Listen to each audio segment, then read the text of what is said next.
Bom, eu quero lembrar aos senhores que nós estamos vivendo um momento de exceção nesse país. Por que eu falo exceção? Há um ovo da serpente, eu acho que essa é a expressão, que é o inquérito chamado inquérito do fake news ou inquérito do fim do mundo. Eu vou lembrar para vocês um episódio recente que ocorreu aqui e aparentemente passou desapercebido pela grande imprensa brasileira. Há 4 ou 5 dias atrás, 2 deputados federais foram à praça pública, a praça que é do povo, a praça que representa a cidadania brasileira, e de uma forma pacífica e ordeira, né? Colocando inclusive um esparadrapo na boca, começaram um protesto contra a falta de liberdade de expressão, o arbítrio e a censura que estabeleceu no país. De 1h30 da manhã, o oficial de justiça que veio retirá-los da praça pública, por ordem do xerife-geral do país, que é o senhor ministro Alexandre de Moraes, no âmbito deste inquérito do fake news de 7 anos atrás, que cabe tudo, que tem centenas de outros inquéritos em função do inquérito originário, foi simplesmente o governador do estado do Distrito Federal, o senhor Ibanez. Ibanez foi acordado 1h da manhã pelo ministro Alexandre de Moraes para agir como se oficial de justiça o fosse, certamente amedrontado, coagido, né, para que fizesse um serviço ou uma ação que não lhe cabia. Isso mostra a hipertrofia ou invasão de competência de um poder sobre os demais poderes da República. Isso é muito grave. Esse inquérito vai completar, em março do próximo ano, 7 anos. Tem que fazer um grande bolo de comemoração, porque esse inquérito representa uma ação inquisitorial com tudo que isso representa. Um inquérito aberto de ofício, um inquérito sigiloso, um inquérito que permite um poder extraordinário a uma única pessoa, que engloba praticamente todos os assuntos da República e que não é encerrado. Porque certamente se quer manter este poder que existe sobre a nação brasileira, e no próximo ano nós teremos a eleição. E o ministro Alexandre de Moraes não será mais presidente do Tribunal Superior Eleitoral, mas continuará como presidente de um inquérito que pode tudo. Nós temos dezenas de parlamentares que hoje estão em inquéritos no Supremo Tribunal Federal, não é por corrupção, não é por roubo, não é por malversação de recursos públicos, pasmem, é por crime de opinião. Porque no Brasil hoje é crime, é delito grave se questionar os poderes da República, se apontar as arbitrariedades, se dizer, de uma forma inclusive absolutamente natural, que a legislação brasileira não está sendo cumprida, ou pior, ela está sendo elastecida, ou como é a palavra da moda, relativizada, né, em função da conveniência, como muito bem pontuou aqui o nosso senador Flávio. A questão do foro é um exemplo cabal do que a gente está falando aqui. O foro ele foi ampliado e em 23, justamente para que, na nossa opinião, o presidente Bolsonaro fosse alcançado não por um pleno do STF, mas por uma turma. E uma turma que não tem imparcialidade. Nós temos lá, por exemplo, o ministro Flávio Dino, que tem uma ação contra o presidente Bolsonaro. Uma ação. E esse cidadão não se julga impedido. Nós temos um ministro chamado Alexandre de Moraes, que é o condutor do processo, que claramente e notoriamente é adversário do presidente Bolsonaro. E tem dado várias declarações pré-julgando essa ação. Ou seja, nós já sabemos que o jogo está jogado. Então hoje, nós estamos aqui em frente à Casa do Povo, porque quem está aqui foi votado pela população brasileira, ao contrário do juiz Alexandre de Moraes, que não recebeu um único voto para conduzir os destinos do país.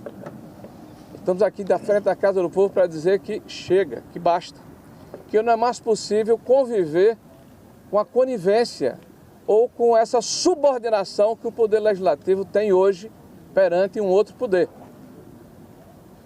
Se acabar com o foro privilegiado, que deveria ser um escudo de proteção para que os parlamentares brasileiros pudessem exercer a sua atividade sem medo, olha que paradoxo, pudessem criticar os poderosos sem medo, pudessem fiscalizar o poder público sem medo. O artigo 53 da Constituição, que trata da inviolabilidade do mandato parlamentar e do foro privilegiado, transformou-se, na verdade, numa arma de subordinação e de coação do Legislativo. Vocês publicam diariamente que há dezenas de inquéritos em segredo de justiça que podem atingir parlamentares. Vocês divulgam diariamente que o parlamento não vota determinadas matérias porque o judiciário não quer. Ora, se um parlamento que representa o povo tem a sua vontade manietada e submetida a um outro poder, então o equilíbrio entre os poderes está quebrado. E os fundamentos da democracia liberal estão por terra. É evidente que há um desequilíbrio. E como é que a gente resolve o problema? Está na Câmara Federal um projeto pronto para votação, já passou no Senado da República, que é a PEC 33 do fim do foro privilegiado. Então que os senhores parlamentares sejam tratados como cidadãos comuns e que o Poder Judiciário, pelo menos através de alguns de seus membros, perca a possibilidade de manietar, de submeter o Congresso Nacional à sua vontade ou à conveniência de ocasião. Então essa é uma das condições que nós estamos colocando, porque nós vamos nos colocar em obstrução. Né? A partir de hoje nós estamos em obstrução. O segundo aspecto, que já foi colocado pelo senador Flávio, mas eu gostaria de reiterar um ponto. A gente tem escutado aí um grito de guerra, um mantra que a esquerda profere como se fosse uma palavra de ordem que unifica todas as correntes. Sem anistia, o ódio, o ressentimento, né, a divisão do país entre nós e eles, o radicalismo, a necessidade de se ter uma narrativa que coloque uma cortina de fumaça sobre os problemas que o país tem, é o que está por trás disso, porque a esquerda é hipócrita. A esquerda que grita sem anistia foi anistiada por crimes de morte, de violência, muito bem. De roubo, de assalto, de sequestro. E o Brasil se reconciliou para se voltar para os problemas mais importantes que a nação brasileira tem. E nós hoje estamos vivendo sobre um desgoverno. Nós estamos vivendo sobre uma situação em, por exemplo, que ninguém mais fala do assalto que foi cometido contra os velhinhos do INSS, contra a desestruturação dos nossos fundos de pensão, contra a quebradeira geral das nossas empresas estatais, o Correios à frente. E o nosso desastre do ponto de vista fiscal, que está repetindo os mesmos métodos e os mesmos parâmetros de 2014, 2015, que nos legaram a maior crise econômica da história brasileira. Um governo que gasta sem medidas, que arrecada muito e que está preocupado com um projeto de se perpetuar no poder e não com um projeto de país. Tudo isso está encoberto com uma enorme cortina de fumaça. Então a anistia é importante para que nós possamos nos reconciliar como país e nos debruçarmos sobre os problemas reais que a sociedade brasileira tem. Ontem nós fomos surpreendidos com as tornozeleiras que foram impostas ao senador Marcos Duval. As pessoas poderiam me perguntar, você é solidário, Marcos Duval? Sou. As palavras do senador Marcos Duval e algumas das suas atitudes não significam que a gente tenha uma adesão integral, mas há uma adesão total, integral à instituição que ele representa. O senador Marcos Duval teve centenas de milhares de votos para estar na posição em que se encontra.